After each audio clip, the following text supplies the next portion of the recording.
kuvyukuri uno musi wari umunsi uhambaye ku barundi bose aha muri Adelaide cyane cyane twaryohewe bimwe by'agahariko ku buryo umwe wese ngaha twahuye turabagenzi twari dukumburanye ariko uyu munsi wadusize hamwe kugira twibuke ivyo abarundi basokuru na basokuruza baciyemwo hama bakaturonderera freedom ubwikukire nyakuri.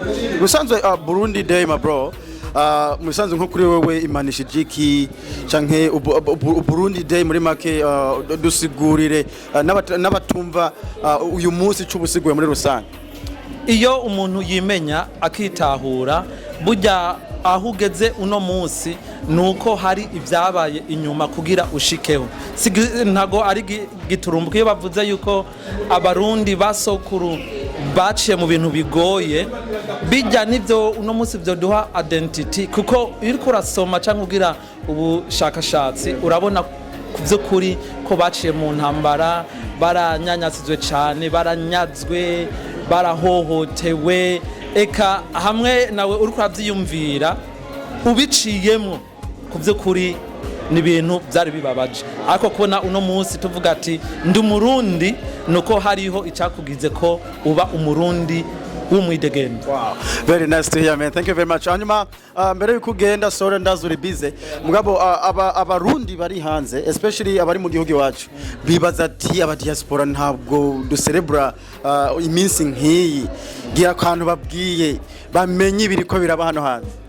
Ntimutinye iyo umurundi wese aguma ari umurundi naho yoba yavukiye mu mahanga amaraso niyo muntu umurundi suruko base hanze niki nibijya biri muri wewe nibijya wiga kwa basokuruza abagukuriye ijya migani ibisokozo hamwe nibindi bigutuma wewe uba uri umurundi aharu hose aho uri hose naho wo kwimonora naho wo kwifata ukuri kose ngo wihindure use nkabo ariko guma uri umurundi marasonere iyo ni umutima urukundo kandi abarundi turakunda Uburundi cyane yani kabisa sana ya hanyuma twabonye wari umusiguzi wakavarinze event uno munsi bimeze gute niwe uzozura coveringa ma event yose ya Burundi Independence bimeze gute neza kuvyukuri nkuno munsi ntavyo bari bansavye ariko aho nari nicaye nabonye watanguye kugurura nyene ibi birori ari wenyene kandi turafise n'abantu batumva ikirundi aha nk'ugwaruka rumwe nigumva ikirundi harimo hamwe n'abashitsi badutembereye b'abazungu ngize aho ndi jewe numvise ari ikintu kibuze ngize naho batambwiye naho ntari kuri programa ndagenda fata micro ndagenda ndagara imbere amacha ndatangura wasiguye neza uvuga iki icongereza nk'wakivukiyemo ni atari. Merci byamwe my bro reka ndakureke ibananize. Thank you very much man. Umunsi wa mbere mu minsi ya independence irenganye yose novuga uno munsi wabaye umunsi wa mbere habaye ibyishimo habaye ibyishimo byinshi byakoretse byose nta byahora bihakorekera ego ya mwatuganiriye ingene mwashitse muri Australia muri mu bantu bambere bashitse muri Australia biboneka ko hari utuntu twabagoye utubazo neza na neza bijya byari ibintu byiza byo kumva kubera abantu tujeje bundi ibyo ntabyo twavuga ko twabonyeho difference ubona ubu ni yakera wo tubwira gute ubibona gute muri Australia muri Australia ndabona yuko bimeze neza ubu kubera abantu bakihaza harabanza hakabacanka ariko bamaze kwamenyera ucusanga bimeze neza cyane ego kubera bararonka ibyo bambara bararonka ibyo barya eka ibyo banwa oka nta kibazo kweri ego sawa reka ndabareke mugende rero uyu munsi mukuru wo kwikukira ku barundi muri Australia ibintu bimeze neza cyane sinzi ko muze hafise ico yongezaho kubijanye n'uno munsi.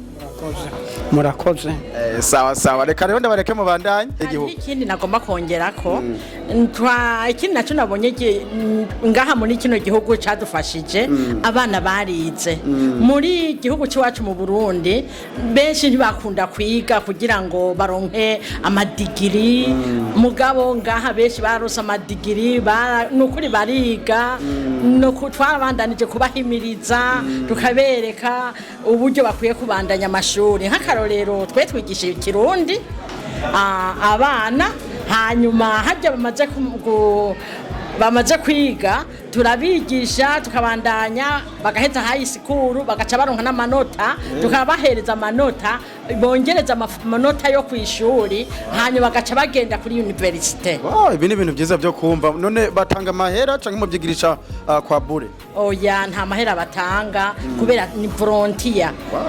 Hanyuma kandi ni ibintu twahawe na government yatwemereye hanyuma tubandanya kwigisha nuno munsi turacigisha abana. Ibi ni ibintu byiza cyane kabisa. Abana bahora bakura hano bavuga ivyongereza gusa nizere ko ubu imiryango ngiyi barabyumva like ni ibintu byiza cyane kugira ngo ntibibagire iyo bavuye. Rero reka ndabashimire sinzi ko ari ikindi wakongezaho hama murakoze. Ndibaza ibindi navyo twozovuga turobivuga hanyuma murakoze namwe kandi Imana bahezagire.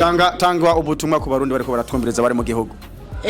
Abatwumvise mwese ngira ngo murakoze cyane hanyuma nk'abo ngaha muri bino bihugu twajemwo ni byiza kugira murungike abana babandanye kuza kwiga ururimi rwacu rw'ikirundi n'abandi baje kwiga imico gutamba ivyo byose turabyigisha turafise ugwaruka n'abandi abavyeyi murungike abana banyu baje kwiga intambo kwiga imico no kwiga ururimi rwacu rw'ikirundi kugira nturota karanga. Safi sana merci cyane murakoze mukomeze mugira ibihe byiza. Namwe murakoze cyane. Umunsi mukuru mwiza w'abarundi.